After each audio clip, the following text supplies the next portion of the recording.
This particular reaction is often referred to as elephant toothpaste because the amount of foam that it actually produces. But it's a great example of a rocket reaction as well. Now, if we look at the actual reaction that we're going to do, is we're going to look at the decomposition, the rapid decomposition of hydrogen peroxide. We're going to have a solution that's mostly water of hydrogen peroxide, and we're going to use a catalyst to decompose it into water. We'll actually get a mixture of water liquid and water vapor and oxygen gas. It's a good rocket reaction for two reasons. We start out with something that has a high density, the liquid, and the chemical reaction is producing gases, and the reaction is exothermic. So it makes hot gases quickly, which is the basis for a rocket reaction. In satellites, hydrogen peroxide has been used as what we call a monopropellant before. It's not used anymore, but it's being looked at as a monopropellant, again, as a safer alternative to what is currently used, which is hydrazine.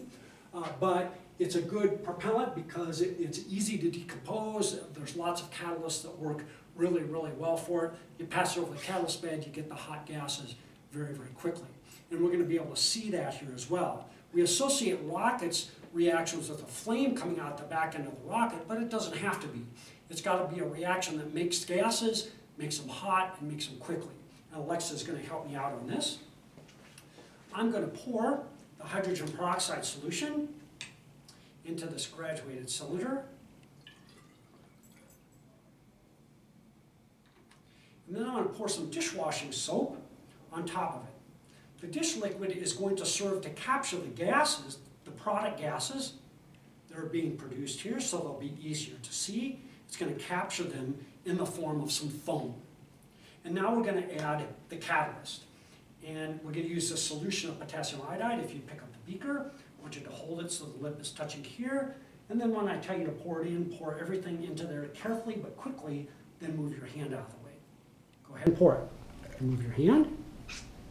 And we can see that the foam is being produced. That's the sign of the gas. You're probably able to see the condensation, the steam coming off of there. And Alexa, if you come over here, if you put your hand over the foam, you can feel that it's quite warm as well, which is a verification that even though we're not getting a flame, the reaction is definitely exothermic. So we have a rocket reaction that's making a lot of gas, it's making it quickly, and the gas is hot.